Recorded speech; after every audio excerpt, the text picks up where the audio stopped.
الله الرحمن الرحيم وحرمنا عليه المراجع من قبل وقالت هل أدلكم على أهل بيت يكفلونه لكم وهم له ناصحون فرددناه إلى أمه كي تقر عينها ولا تحزن ولتعلم أن وعد الله حق ولكن أكثرهم لا يعلمون ولما بلغ أشده واستوى آتيناه حكما وعلما وكذلك نجزي المحسنين ودخل المدينة على حين غفلة من أهلها ووجد فيها رجلان يقتتلان هذا من شيعته وهذا من عدوه فاستغاثه الذي من شيعته على الذي من عدوه فوكزه موسى وقضى عليه قال هذا من عمل الشيطان إنه عدو مضل مبين قال ربي إني ظلمت نفسي فاغفر لي فغفر له إنه هو الغفور الرحيم صدق الله العظيم. دا د موسی علیہ السلام د پیدایش هغه واقعات قرآن ذکر کوي او الله چې داغه د حفاظت لپاره او د بچاو لپاره کم تدبیرونه کړي دي نو د هغې تذکره کوي. نو فرمایي وحرمنا علیه بند کړه موږ په دې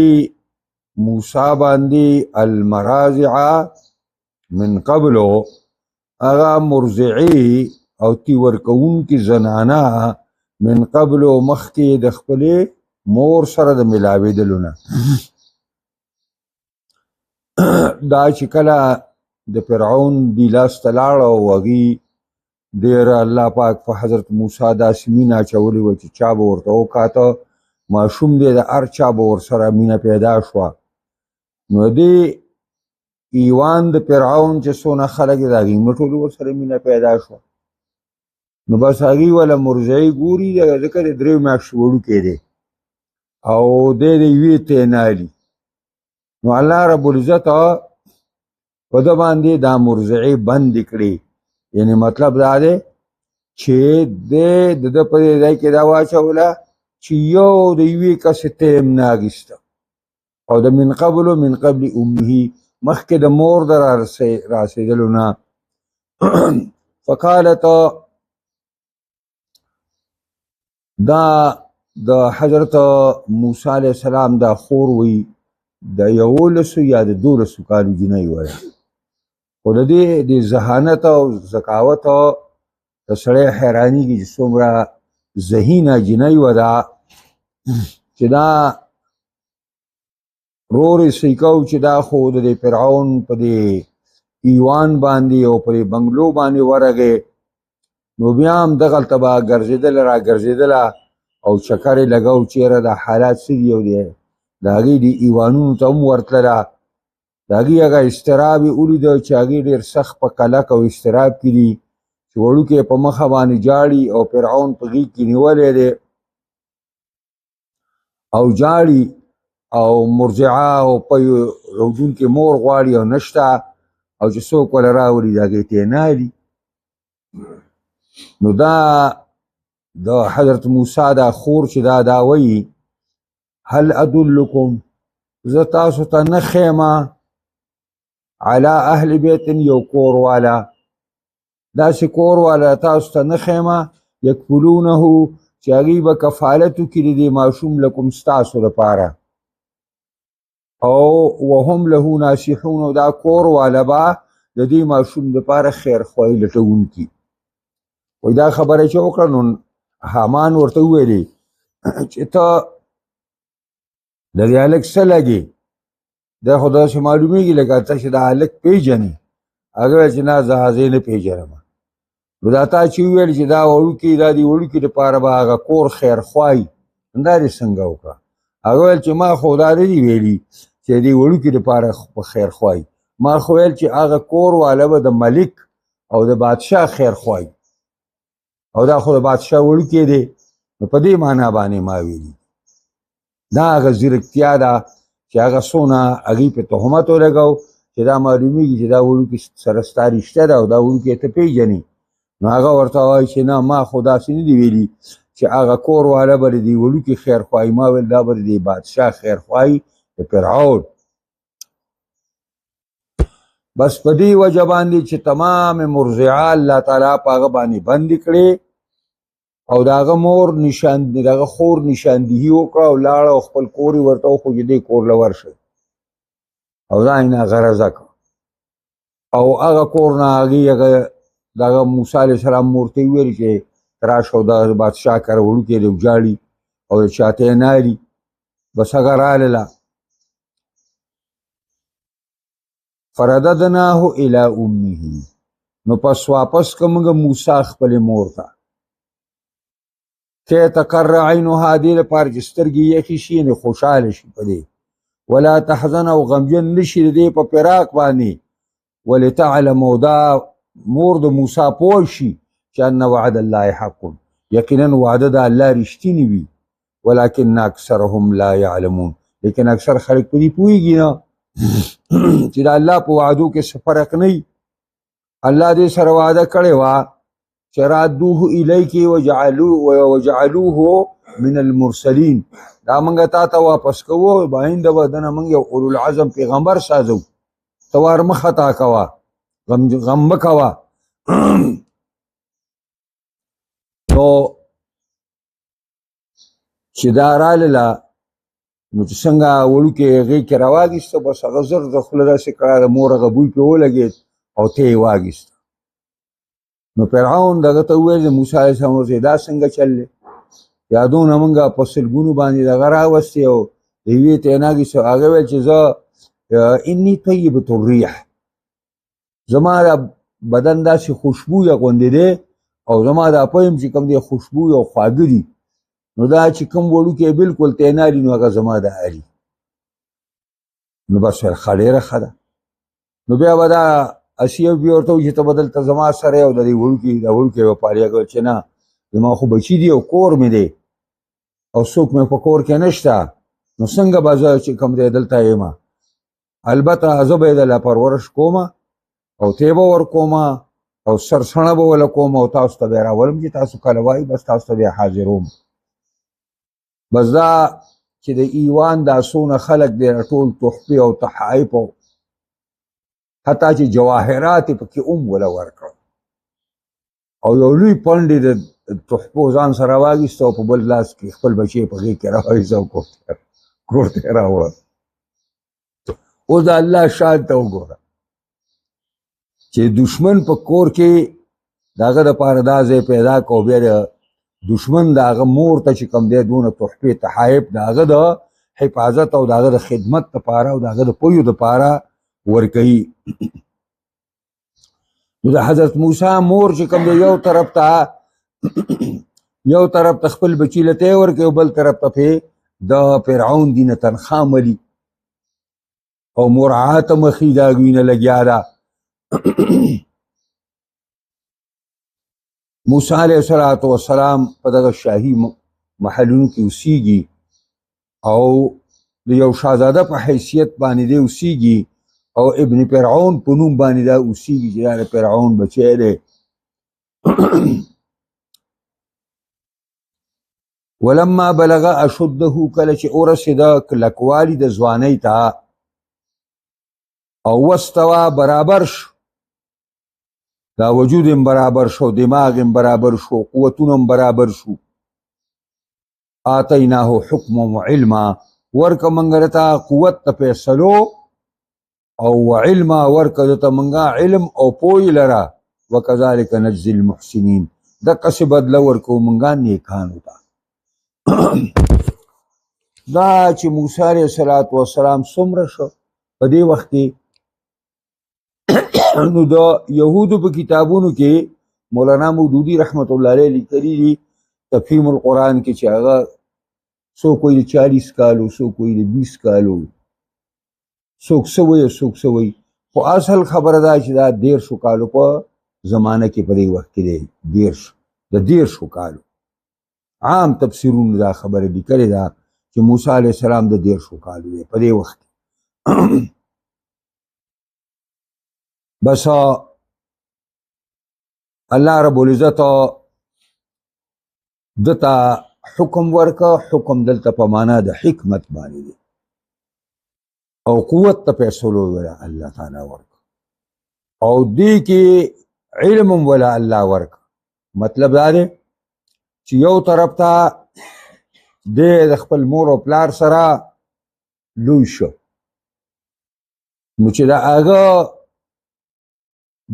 هغه د مور او پلار کم مسلک او مذهب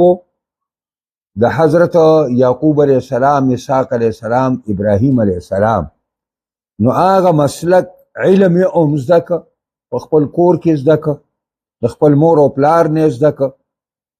نو هغه علم الشرایع دغه هم ورته معلوم شو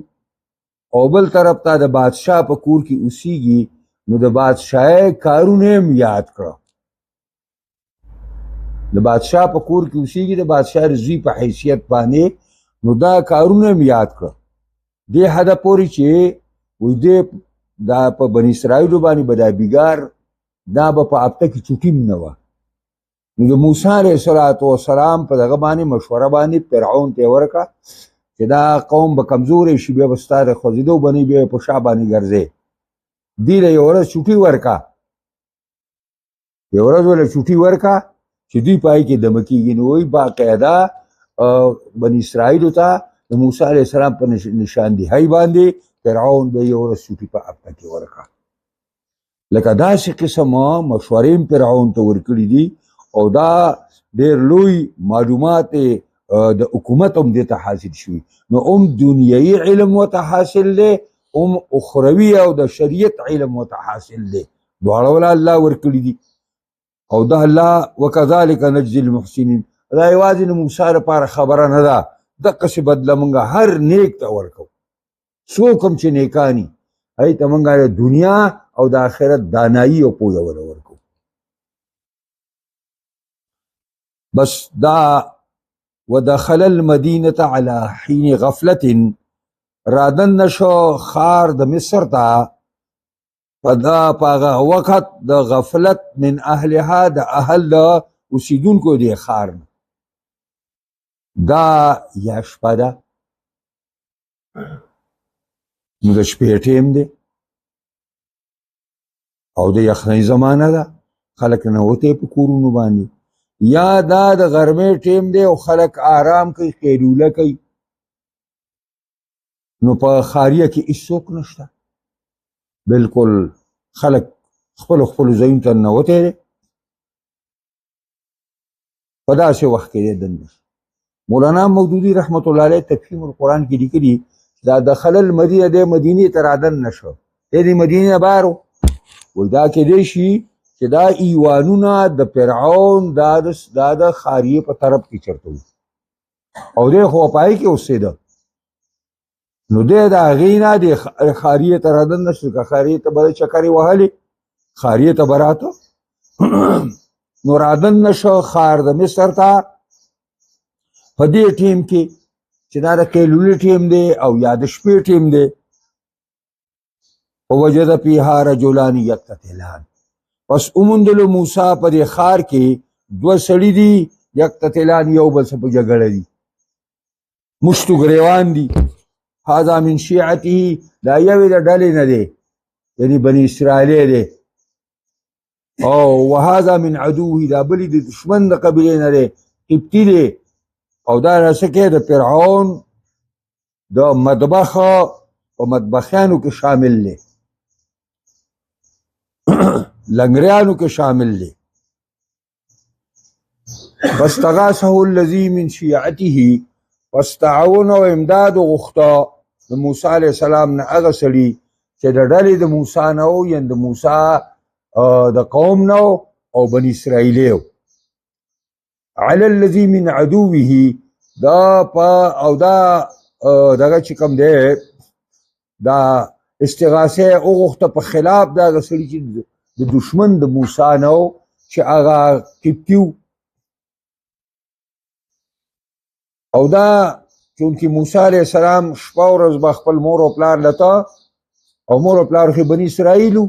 نو هغې نه هغه هر څه زده کړي دي او دا هم په دې باندې پوه شو چې زما قوم دا دی او دا بل قوم زما دشمن دی یا چا که زه اوسېږم او چا مراعات دا کوم دا زما دشمن قوم دی نو موسی علیه السلام دغه ته ویلې کپتي ته ویلې چې ګوره زیاتې مه کوه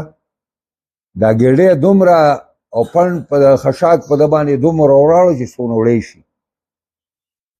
نو هغه د هغې کافر د بچو سترګۍ شوې وې ځکه چې د فرعون دغه په لنګر کې کار کو